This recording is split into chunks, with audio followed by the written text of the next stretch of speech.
Bonsoir, bienvenue sur la libre antenne, comme tous les soirs, 21h, minuit sur metatv.org, et c'est la saison 2. Et ce soir, on est avec Franck Pucciarelli. Bonsoir Franck. Bonsoir.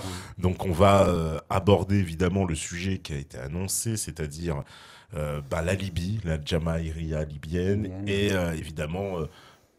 on va dire la guerre de Libye et toutes les conséquences jusqu'à aujourd'hui, puisque cette guerre, même si elle est, on peut dire, quasiment finie sur un plan militaire, mais en tout cas, sur le plan des conséquences, il y a plus de pouvoir libyen, quoi. Donc, Oui, enfin la guerre continue. la guerre continue, d'une autre façon. Elle n'a jamais cessé depuis Voilà. 2011. Donc on va évidemment revenir là-dessus. Bonjour à tous les métanautes, bonjour à la régie. Alors les métanautes connectés, évidemment, c'est Frit Fricade, Ignace Boiteklou, Mister Gab, Vince Fatou, Kalinka, Astof, Samwang, Œil, Voix, Liberty, Fristi, Faye, Pedjo, Titou, Patriote, Lionpart, Godrich, Rome, Bouya Tribe, voilà, Livol Platon. Bonsoir à vous tous. C'est bien la libre antenne qui commence, j'ai envie de dire, sur les chapeaux de roue avec un sujet que nous on avait déjà en fait alors abordé plusieurs fois, même ici même. Je veux dire, surtout dans la saison 1, en fait, on a fait plusieurs émissions, même une consacrée au livre vert, je me souviens. Et donc ça va être l'occasion, je pense, ce soir d'aller encore plus en profondeur, parce que toi, alors pour te présenter, parce que le public se demande, mais qui est Franck, évidemment, depuis tout à l'heure.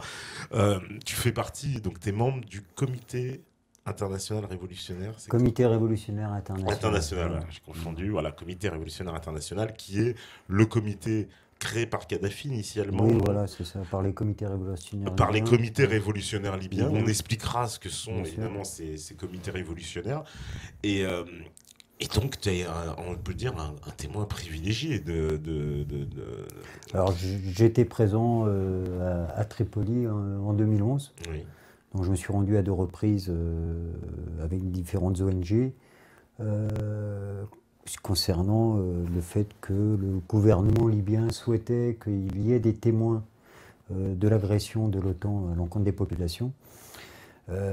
Parce que le gouvernement libyen à l'époque avait demandé, avant que la résolution 1973 soit votée par l'ONU, qu'il y ait des observateurs de l'ONU qui soient présents, chose qui a été refusée par l'ONU.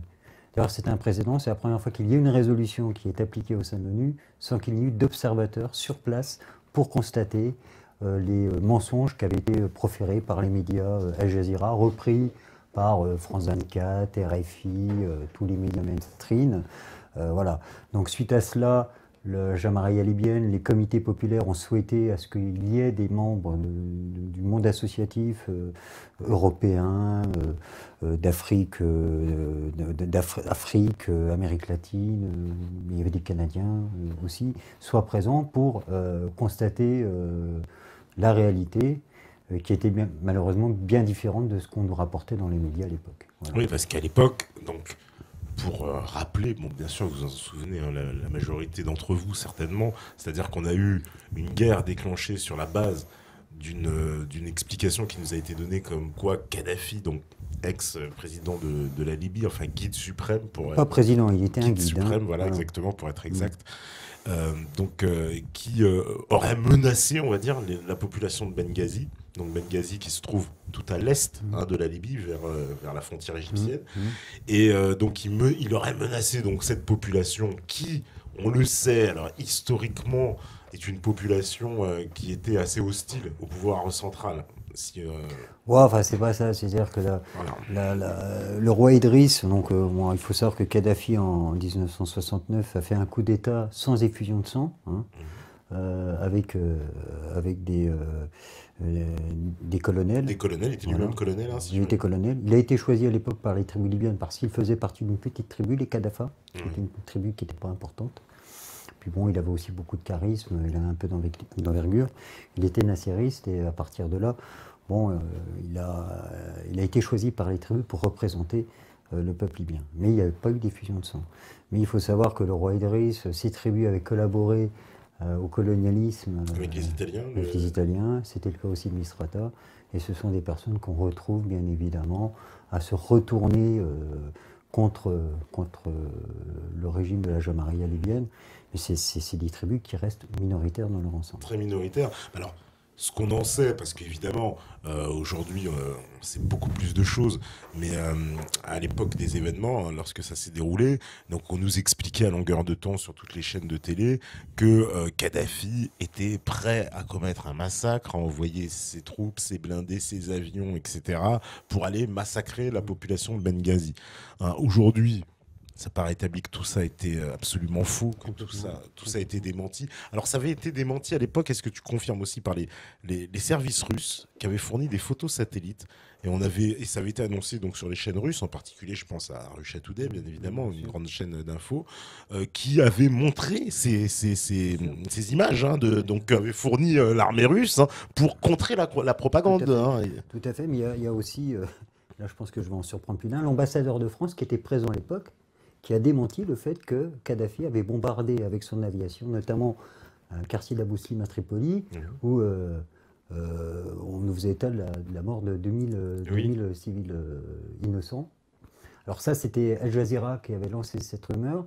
Alors moi, quand j'étais à Tripoli, on s'est rendu sur place, on a parlé avec la population. Alors il dit effectivement, on nous annonce sur Al Jazeera qu'on captait, qu'un bombardement est imminent. Alors tout le monde est sorti dans la rue, les gens ne comprenaient pas pourquoi ils allaient se faire bombarder. Ils ont passé la nuit dehors. Il ne s'est rien passé. Ils rentrent chez eux, ils allument la télé, et là on annonce 2000 morts. Voilà ce qui s'est passé, donc une grosse propagande médiatique. Ça a été repris par Bernard-Henri Lévy pour justifier, bien évidemment. Or, il n'en était rien. Il n'y a jamais eu de bombardement à l'encontre de la population. La menace à Benghazi, alors Benghazi c'est quand même une grande métropole, avec 1,5 million d'habitants. L'armée française a bombardé, je crois, une dizaine de chars qui se trouvaient à peu près à 120 km de Benghazi. Oui, d'accord. Super trophée. Alors, pour justement en revenir sur Benghazi, parce que on va dire dans le déroulé des événements, ce qu'on sait aujourd'hui, alors tu vas pouvoir nous confirmer justement, ce qu'on sait aujourd'hui, c'est qu'il y a eu donc une volonté manifeste de force qu'on nommera plus tard. On va voir justement qui avait intérêt à faire ça. Mais en tout cas, de ces forces manifestes qui complotaient, là on peut parler de complot contre la Libye, hein, pour une fois, c'est pas nous les complotistes, mais bien les gens qui complotaient. Et comment dire, ce qu'on nous a expliqué, c'est que certains groupes, donc très mobiles, étaient dans Benghazi et sont allés au cours d'une manifestation. Alors une manifestation qui, semble-t-il, n'avait pas de rapport en fait avec des droits, ou je sais pas, je connaissais plus le motif de la manifestation, mais bon voilà, c'est une manifestation comme il y en a souvent partout sur la planète. Je crois que c'est une manifestation parce que les fonctionnaires n'avaient pas été payés. Voilà, il y a quelque chose comme ça. En fait, c'était un rapport avec autre chose. D'ailleurs, quand Kadhafi avait appris cela, il a tout de suite donné des directives pour que les fonctionnaires soient payés, parce que ça faisait 6 mois. Ça faisait 6 mois, des histoires de primes, je sais plus quoi, des primes qui n'auraient pas été payées. C'était les médecins, d'ailleurs, je crois, le corps Et donc, au cours en fait, de cette manifestation, des groupes armés s'infiltrent en fait parmi les manifestants. Et comme ça, c'est une technique bien éprouvée maintenant, tirent à la fois sur les forces de l'ordre et sur les manifestants. Tout à fait. Et là, donc cacophonie, enfin, on va dire, il y a eu après ensuite embrasement. Il semble qu'il y ait des gens qui soient ensuite, évidemment, la situation s'est envenimée puisque des gens sont descendus dans la rue, sont allés au poste de police, ont brûlé le poste de police, puis semble-t-il ces groupes armés ont entraîné les gens à aller à la prison pour libérer les prisonniers. Voilà, tu confirmes. Donc, alors la prison et le seul asile psychiatrique en Libye était à Benghazi. D'accord. Voilà, donc ils ont été libérés de l'asile psychiatrique, ce qui a d'ailleurs causé des massacres. C'est là qu'on a pu voir des gens se faire éventrer, pieds attachés, se faire éventrer devant tout le monde. Donc oui, je tiens à rappeler que ce groupe-là, il y avait à peu près 3, parce que les Libyens nous ont expliqué comment les choses avaient fonctionné. Ce sont 300 mercenaires étrangers d'origine algérienne, tunisienne, saoudienne, qui se sont mélangés, qui ont attaqué avec des armes de guerre. Où ont-ils eu les armes? Bon, c'est là qu'on voit qu'il y a vraiment une préparation et qui ont attaqué le commissariat et ensuite une caserne militaire. Voilà. Et donc Kadhafi savait que quelque chose se tramait, parce qu'il ne faut quand même pas oublier qu'on avait eu le renversement du régime de Ben Ali et de Moubarak. Donc les services libyens savaient que quelque chose se tramait. Bon. À partir de là, Kadhafi n'a pas voulu tomber dans le piège. Il a donné des directives très claires au sein des forces de l'ordre et de l'armée de ne pas tirer sur la population. Alors, on me dirait, ça c'est de la propagande. Ça serait intéressant si M. Gibril, qui était l'ancien ministre de la Justice, qui a été un des premiers à se retourner de Kadhafi et d'avoir rejoint le CNT, ne s'était exprimé en mai dernier sur une chaîne arabe au Qatar pour expliquer que Kadhafi, effectivement, n'avait jamais donné d'ordre pour tirer sur la population et que les événements de Benghazi étaient une manipulation orchestrée par les Occidentaux. Ça, c'est M. Gibril. Il l'a exprimé lui, il dit beaucoup de choses. On va revenir. En mai 2014. En mai 2014, d'accord. Voilà, donc dernièrement. Donc c'est très très récent, d'accord. Voilà. Donc il y a un revirement. On a aussi le cas de l'ancien ambassadeur de l'ONU, vous savez, qui avait pleuré, je ne sais pas si vous vous souvenez de cette image, voilà, oui, je m'en souviens. Qui a présenté ses excuses l'année dernière au peuple libyen et à Muammar Kadhafi d'être tombé dans un piège et d'avoir trahi son peuple et en essayant de... Voilà, il a fait un mea culpa en pleurs sur une chaîne libyenne. Mais ça, bien évidemment, personne ne reviendra là-dessus. Enfin, c'est parce que ça aussi, alors, cette guerre libyenne, elle a eu, on va dire, une grande particularité, c'est d'être, comme beaucoup de guerres, évidemment, depuis la guerre d'Irak, en particulier, je pense à la première, puis la guerre du Kosovo, c'est-à-dire une guerre médiatique. Une guerre. Que ça du début à la fin. Voilà. C'est-à-dire qu'une guerre où tout se joue sur le plan médiatique. Voilà. Et en fait, les opérations militaires nous sont cachées. On ne sait pas ce qui se passe d'un point de vue militaire. D'ailleurs, tu vas nous en apprendre beaucoup, je pense, parce que on a tout vu. En fait, on a l'impression, et c'est ça, c'est quand même assez fantastique. C'est-à-dire qu'on a l'ère de l'info instantanée, de l'info, j'ai envie de dire, Internet. Voilà, il y en a qui sont en ce moment même à l'autre bout de la planète en train de nous regarder. Et pourtant, les guerres se passent sans qu'on puisse, en fait, approcher la nature vraiment de ce qui est en train de se passer sur place. Parce que toi, par exemple, quand tu es allé là-bas, tu as constaté ce décalage. C'est effarant. J'ai deux petites anecdotes. Hein. Donc, j'arrive à Tripoli. On pense, bon, on est quand même pris en charge par le gouvernement. Hein. Bon.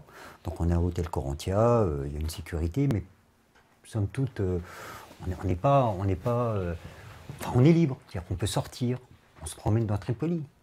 Et là, on constate quoi? La population, avec des drapeaux verts, avec des portraits de Kadhafi, sur la place verte, en famille. Alors, on est sur notre planète, parce que les gens vont au parc d'attractions, sont en train de vivre normalement, et puis vous avez les bombes de l'OTAN qui tombent. Vous voyez, ils tirent de DCA, bon, ça c'était pour rassurer la population. Et les bombes, mais les gens sont dehors. Les gens sont dehors, vivent normalement. Il y a des barrages filtrants qui sont assurés par la population. Parce que Kadhafi, on était dans le cadre de la démocratie directe, avait donné des armes à la population, et c'est la population qui fait la sécurité. Je dis bien la population. Donc on voit qu'il y a un décalage entre un régime soi-disant présenté par les médias qui est très difficile, et à Tripoli, on voit qu'il y a une population qui est fidèle à Kadhafi, qui revendique son appartenance au régime, les bienfaits du régime, et qui est derrière son guide.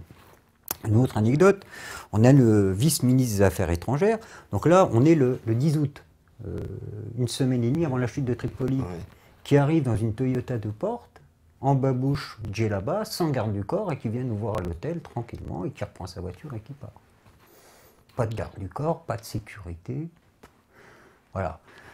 Et on voit une population qui est, avec qui on discute. Alors j'ai même eu, parce qu'à un moment donné, je prends un petit sandwich sur la place verte, puis je parle avec un jeune, je dis ah mais moi Kadhafi j'en ai ras le bol et tout. Et on est avec des gens des comités révolutionnaires qui nous enquêtent. Je dis vraiment c'est son point de vue, il a le droit. Enfin on n'est pas du tout dans ce qu'on nous présente.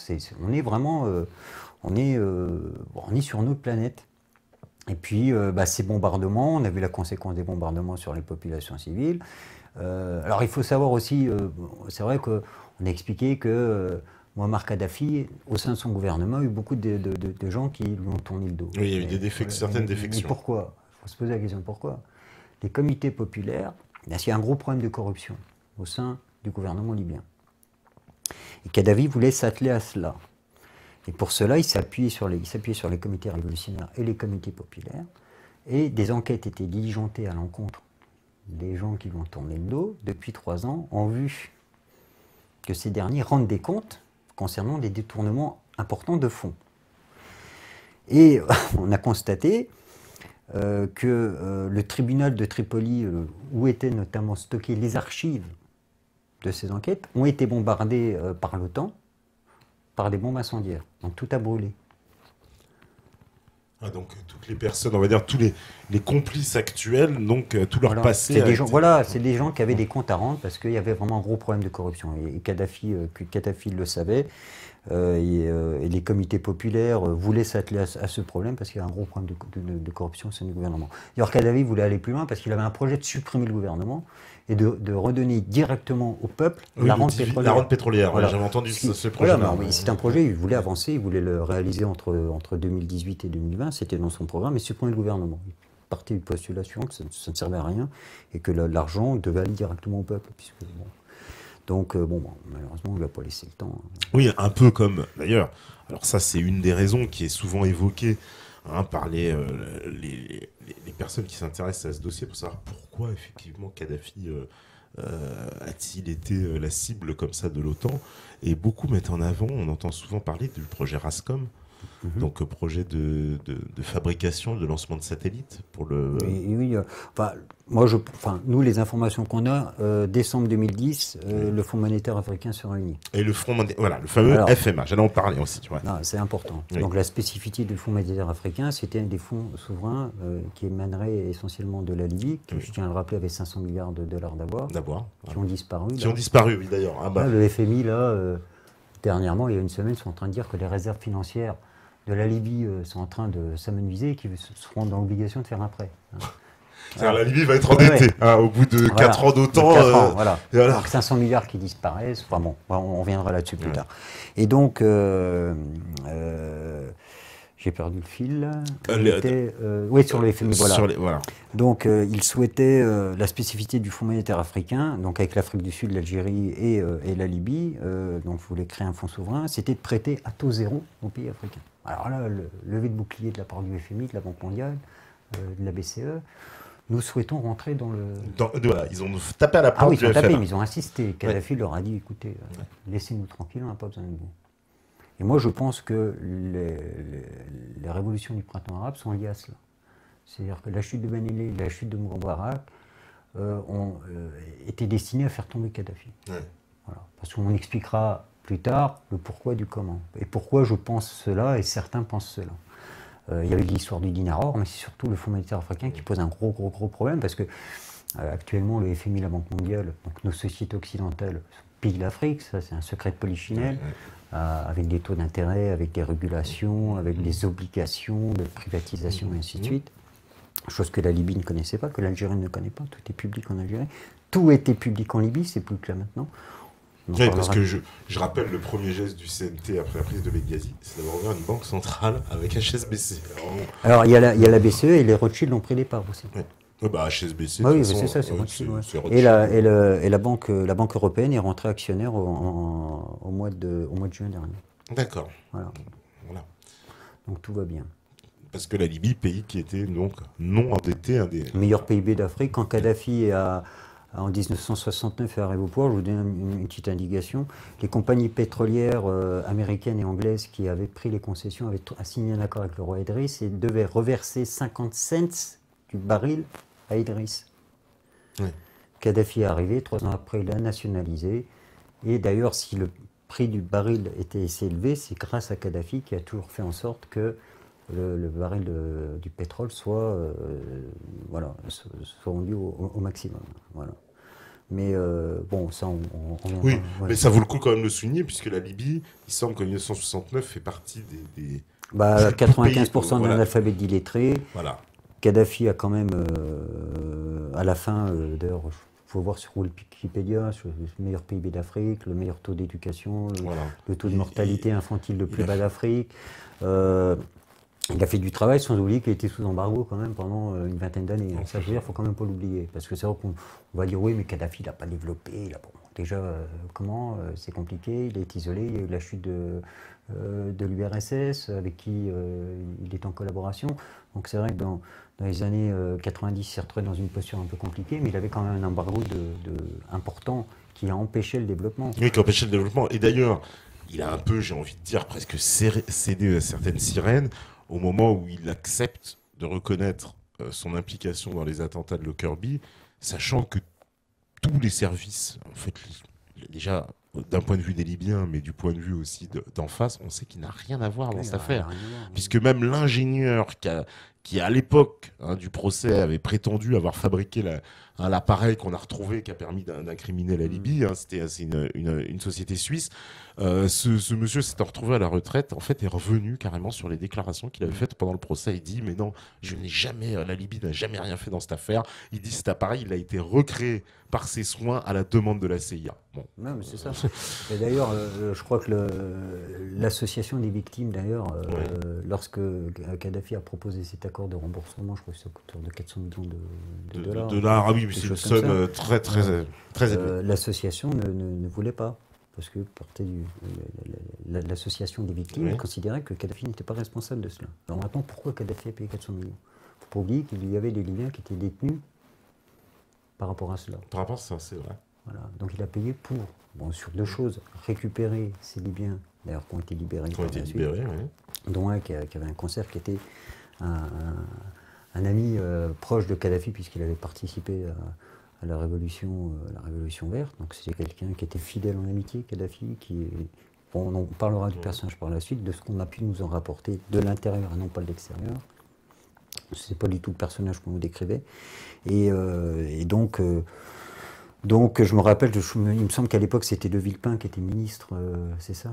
Je crois qu'il a piqué une crise d'ailleurs quand il a su que l'association des victimes remettait en cause l'accord. Il a pété un câble au Quai d'Orsay en disant non mais attendez, c'est bon, on règle l'affaire, on paie comme ça va perdre. Parce que ça n'arrangeait pas, cet embargo n'arrangeait pas la France. Parce que la Libye avait beaucoup d'avoirs, le pétrole, le gaz, avait beaucoup de besoins. Donc il fallait trouver une solution rapidement. Il fallait trouver une solution. Voilà, parce qu'il fallait aller chercher... D'ailleurs, on sent bien qu'une fois que cette affaire-là on va dire, se débride, se décoince, bon ben, j'ai envie de dire, c'est la grande tournée des dirigeants. Tout le monde vient à Tripoli. Ah bah, tout le monde. Là, on voit Cameron, Nanani, Sarkozy, on voit tous les Occidentaux. Non, mais pas que Sarkozy. Enfin, je dis Sarkozy. Il y a Sarko, la gauche, le Modem. Tout le monde a trempé là-dedans, bien sûr. Mais ce que je veux dire, c'est que c'est vraiment, on voit que, voilà, une fois que c'est réglé cette affaire de Lockerbie, tout le monde, voilà, à Tripoli, etc. On voit Kadhafi aussi venir, puisque, voilà, il voyage en France, etc. Donc, la Libye a réintégré on va dire, le concert des nations, quoi, un peu plus logique, un peu plus normal. Voilà. Et puis, il y a à partir de ces fameux printemps arabes, parce que effectivement, ça commence par la Tunisie, puis l'Égypte, et là, on entend parler de la Libye. Et on nous dit, oui, qu'il y a... Alors, ce qu'on ne comprend pas en Libye, c'est que la situation sociale des Libyens était complètement différente de celle des Tunisiens ou des Égyptiens, tout à fait. On sait très bien que les Libyens... alors c'est vrai qu'on met en avant le chômage. Alors moi je parlais avec un ami libyen qui est étudiant, qui me disait, bah oui, bien sûr il y avait du chômage, pourquoi tu voulais qu'on travaille? L'État nous donnait, lorsqu'on se mariait, 75 000 $ pour acquérir une maison, un appartement. Lorsqu'on voulait venir étudier en Europe, on nous donnait 2 000 $ par mois pour suivre nos études. 2 000 $. On ne payait pas l'eau. L'eau à usage domestique, l'électricité gratuite. L'essence, ça valait rien du tout. 3 centimes le litre. On subventionnait les voitures aussi. Ouais, elles étaient subventionnées à 60-70%. Ce qui fait qu'on a même arrêté les transports en commun en Libye. Il n'y avait pas. Il n'y en avait pas parce que tout le monde avait des voitures. Voilà. Donc non, il n'y avait pas besoin. Pas une voiture, vous avez 2-3 voitures. 2-3 voitures, voilà. Voilà. Parce que pour le prix d'une ici, là-bas, ils en avaient 3. Voilà. Bon, la nourriture était subventionnée. Oui, la nourriture aussi. Ouais. Il y avait des magasins d'État. Les magasins d'État où les familles nombreuses ne payaient rien. Voilà, ils avaient une carte et les familles nombreuses. Et là-bas, ils n'achetaient pas du sucre à 1 kilo, ils achetaient des paquets de 10 kilos. C'était vendu par 10 kilos, ils ne payaient pas, donc bon, comme ça, ils stockaient. Non, bon, voilà, ils avaient prêt à taux zéro. Oui, prêt à taux zéro. Voilà. Si par exemple, un jeune Libyen avait un projet, on lui file 200 000 $, il fait son projet, il se plante. Il va voir la banque centrale, bon j'ai un problème, bon écoute c'est pas bien, on te reprête une deuxième fois. Mais si la deuxième fois tu n'y arrives pas, bon écoute là tu deviendras fonctionnaire parce que bon, mais on annule la dette. Vous voyez ce que parce qu'il paraît que c'était comme ça aussi pour l'agriculture, que celui qui voulait se lancer dans l'agriculture, gratuit, on lui passait tout. Les terres, les tracteurs, tout était donné. Voilà. Pareil pour l'éducation, c'était gratuit. Alors, j'insiste, entièrement gratuit, Tout. y compris le cycle supérieur, tout universitaire. Et pas uniquement pour les Libyens, pour les Africains aussi. Et pour les Africains aussi. Bien sûr. Ouais. D'ailleurs, je tiens à préciser que la Libye était le seul pays arabe, enfin du Moyen-Orient, même du Maghreb, où les Africains pouvaient rentrer sans visa. Ils n'avaient pas besoin de visa. Kadhafi considérait qu'ils étaient chez eux. Donc estimé à peu près 2 millions d'Africains qui vivaient, qui permettaient de nourrir 20 millions d'Africains en Libye. Parce que donc ils ramenaient leur famille, ils travaillaient, ils se faisaient 5, 6, 700, 800 dollars par mois. Ils avaient un logement, ils devaient payer une centaine de dollars. L'eau, l'électricité, ils ne la payaient pas, très peu. Et ça leur permettait déjà d'éviter l'immigration en Europe. Et ça permettait surtout de renvoyer des devises au Niger, au Mali, au Tchad, voilà, et de nourrir. Donc voilà, et puis l'Africain était, Kadhafi a toujours considéré que l'Africain était chez lui en Libye. Voilà. Oui, parce que Kadhafi avait quand même, il faut bien le dire, une vision très africaine. D'ailleurs, la Libye, presque il avait réorienté la politique, on va dire, vers l'intérieur du continent et non pas vers les pays arabes. Kadhafi non, parce qu'il a essayé. Très fâché même avec les pays arabes. Non, parce que lui, il considérait que les pays arabes a été sionisé. Oui, c'est ça. Voilà, il a été très freiné parce qu'il a essayé de mettre en place la démocratie directe, qui est à la contraire de la Ligue arabe. Il était un peu décrié parce qu'il avait, on le prenait un peu pour un oui, un peu fantasque. Oui. Mais ce qui était intéressant, c'est qu'il a eu un jour un débat à la Ligue arabe après la mort de Saddam Hussein où justement il exprimait, il mettait en garde tous les dirigeants de la Ligue arabe que les prochains sur la liste seraient eux. Et une petite anecdote, c'est que Bachar al-Assad avait rigolé de cela.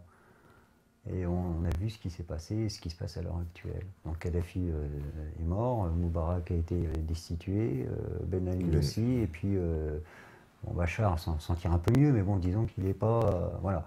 Donc, soutenu par la Russie, voilà. Contrairement justement à Kadhafi, qui lui n'avait pas beaucoup d'amis finalement. Ouais, parce qu'il il y a eu des erreurs, Parce que Kadhafi...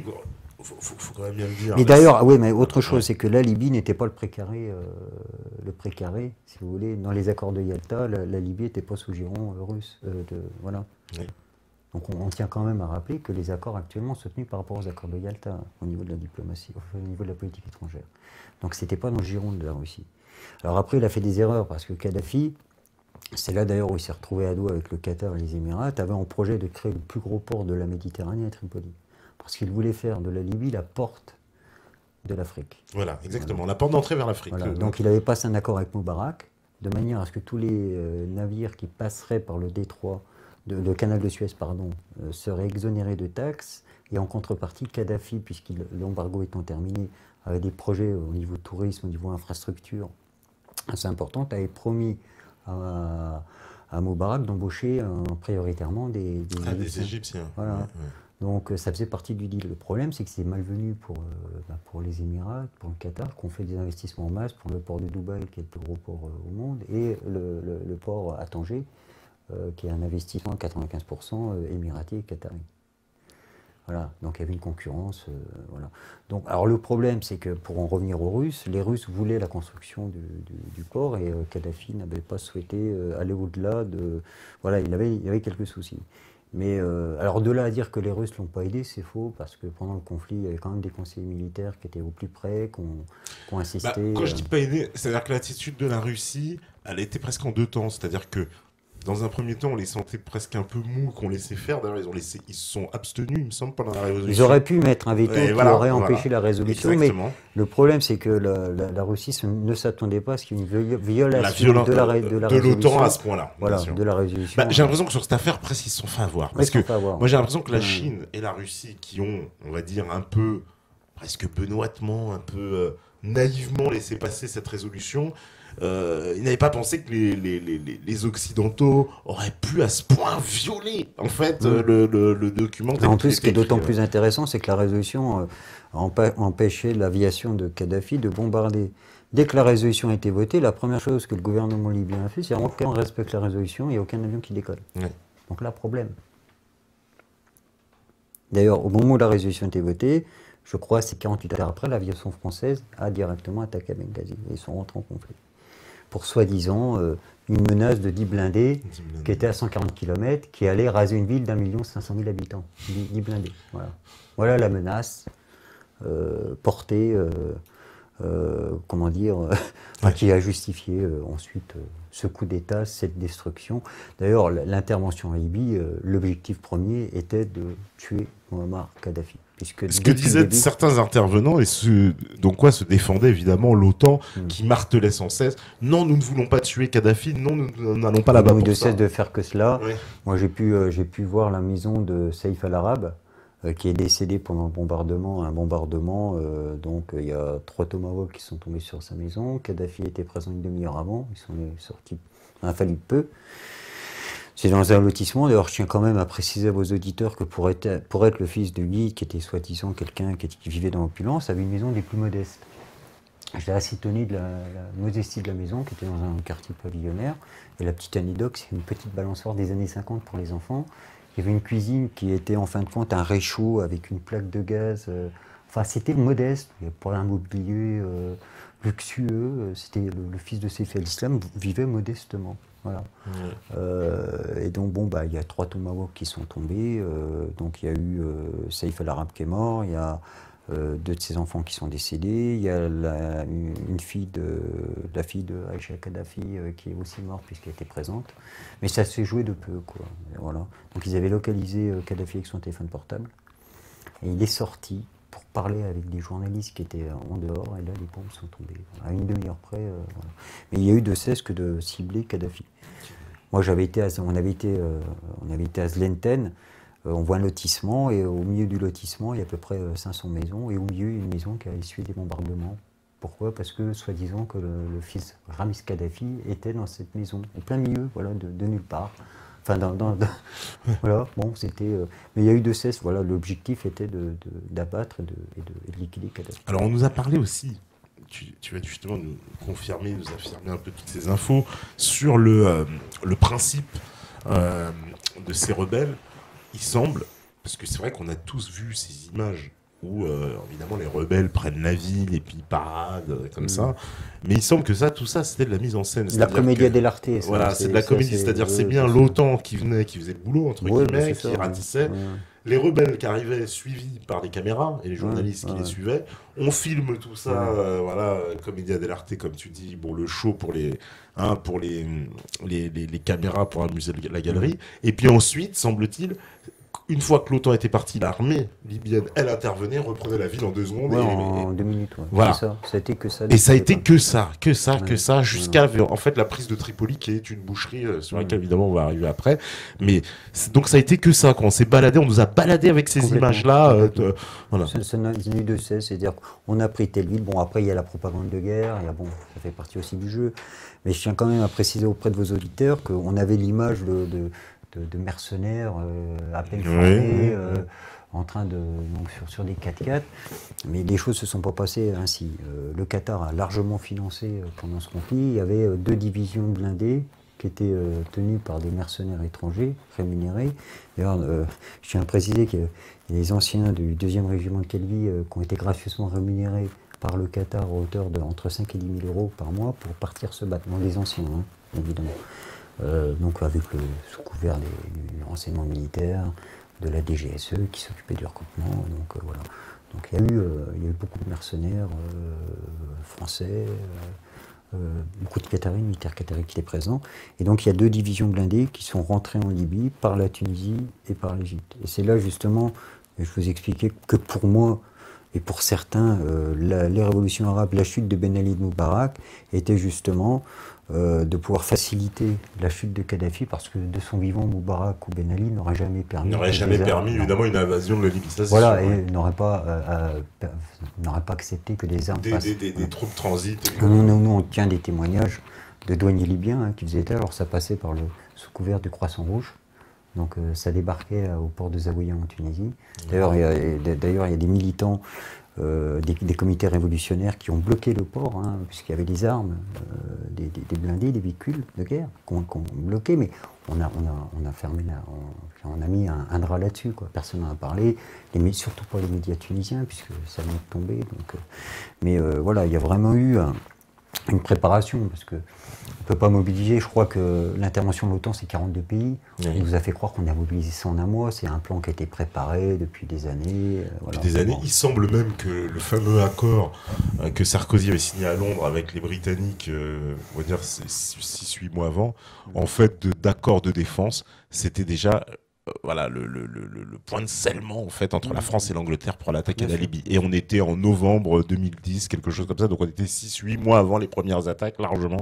Il y a Roland Dumas qui le dit. Oui, Roland Dumas le dit. Ah, Roland Dumas le dit, clairement. Bien sûr. Ancien ministre des Affaires étrangères, ouais. Il a été 12 ans, c'est quand même quelqu'un qui a quand même une certaine expérience, qui n'a plus rien à perdre, il arrive en fin de vie. Ah bah lui, maintenant il est arrivé au stade. Sa vie est faite, hein. Mais il a dit effectivement qu'on lui avait proposé, je crois dans les années 2010, de rentrer. Les Anglais lui ont proposé. Les Anglais lui ont pour attaquer la Libye. Voilà, tout à fait. Et, on ne parlait pas de Benghazi, on avait des mois de tout ce qui allait se passer. Et pourtant, donc la préparation de la guerre s'est faite en amont. Alors il y a un autre personnage aussi qui joue beaucoup dans cette guerre. Alors là, j'ai un trou, c'est celui qui avait été chargé justement par Kadhafi de mener la réforme, qui est, on va dire, l'homme des Américains, qui a failli être Premier ministre aussi. Pas Jibril. Non, pas Jibril, l'autre. À lunettes, là, ouais. Voilà, ce sont les deux personnages très importants. Oui, bah lui, c'est pareil aussi, il est revenu un petit peu sur... Et il est revenu sur ses déclarations, parce que finalement, il a refusé même le poste qu'on lui proposait, parce qu'à la fin, il a dit non, mais je veux même pas... Non, j'arrête. J'arrête tout, je vous laisse tranquille. Non, mais parce que, si vous voulez, je crois que c'est des gens qui, comment dire, ont cru à un moment donné, ont cru aux Occidentaux. En fait, ils ont cru à la parole des Occidentaux. On va changer de régime, tout va bien se passer. On va mettre un système démocratique, patati. Puis bon, ils ont vu que c'était le chaos total. Il faut quand même pas oublier que ces gens-là aussi étaient malmenés, allaient avoir des problèmes avec les comités populaires et les comités révolutionnaires, parce qu'ils n'étaient pas tout propres. Ils n'étaient pas tout propres, c'est ça. Faut bien le dire. Oui, voilà. Parce que ces gens-là, on a vu, ça, ils ont formé l'arrière-garde donc le fameux CNT, hein, donc c'est quoi le Conseil national de transition, voilà. Qui a été créé par monsieur Bernard-Henri Lévy. Alors lui, il restera le fameux. Henri Lévy restera quand même le personnage, on va dire, l'un des plus emblématiques de cette guerre. Alors, parce que voilà, Bernard-Henri Lévy, donc vous savez, le promoteur de guerre, hein, parce que maintenant il a. En revanche, c'est non. C'est un démocrate. C'est un démocrate. Donc ce gentil monsieur nous a fait, comme à son habitude, à chaque fois que l'OTAN déclenche une guerre, il nous en fait la promotion largement. Et sur la Libye, il a été particulièrement, on va dire, insistant, particulièrement présent. Il a tout fait. Il nous a refait le coup comment on appelle ça, en Yougoslavie. Il nous a même fait un film, etc. Un reportage, le Serment de Tobrouk. Voilà, le Serment de Tobrouk. Il nous a écrit un livre aussi, il me semble, La guerre sans l'aimer. Il a fait la totale. La Libye, il l'a exploité. Et puis apparemment, ça continue, tu vas nous expliquer. Mais alors, donc, ce monsieur-là, Bernard-Henri Lévy, effectivement, a été le grand promoteur de la guerre en Libye, qui était là sur les plateaux télé pour... il a tout fait, c'est lui qui a fait les déclarations.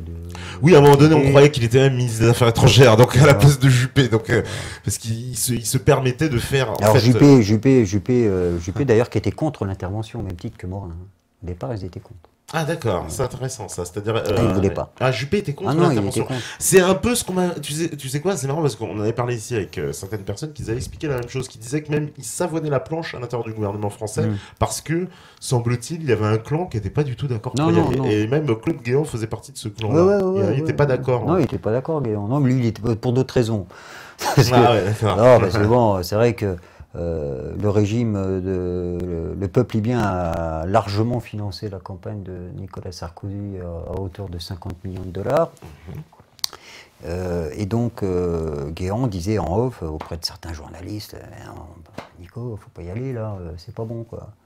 Donc, en Conseil des ministres, Sarko dit bon, on va pas en Libye. Et le lendemain, il arrive, il convoque Guéant, Juppé, Morin, puis bon, on y va. Et apparemment, il aurait reçu le soir des garanties du Qatar pour couvrir et l'aider. Voilà. Donc il y a eu, même au sein du gouvernement, ils n'ont pas compris le revirement que Sarko a eu en 24 heures. Donc il s'est passé des choses là. Bon, à la limite, inviter Nicolas Sarkozy. Je crois pas qu'il répondra à ces questions-là. Et donc, oui, alors, revirement, tout le monde n'est pas d'accord dans le gouvernement. Et donc, là, comme à son habitude, on a le meilleur promoteur, c'est Bernard-Henri Lévy, quoi. Bah, comme toujours, hein, Kosovo, la Géorgie, l'Algérie, l'Irak, il est dans tous les bons coups à chaque fois. Ouais. Et parce qu'on l'a vu, donc voilà. La Palestine, non, je plaisante. Bah, c'est là aussi qu'il a déclaré c'est bon pour Israël les printemps arabes. Voilà. Ça s'invente pas, hein, c'est une déclaration de BHL. Et donc, BHL, on le voit, il va même à Benghazi. Alors, la photo est assez stupéfiante, parce que la photo de BHL à Benghazi, c'est une photo en fait, qui démontre beaucoup de trucage, en fait, qui a été débunké d'ailleurs. Parce qu'on voit que en fait, les militaires qui sont avec lui, qui l'accompagnent, enfin les rebelles, hein, portent des armes, mais il y a une façon apparemment de porter une arme, etc. Enfin, eux ne respectent pas le b.a.-ba en fait d'un véritable professionnel.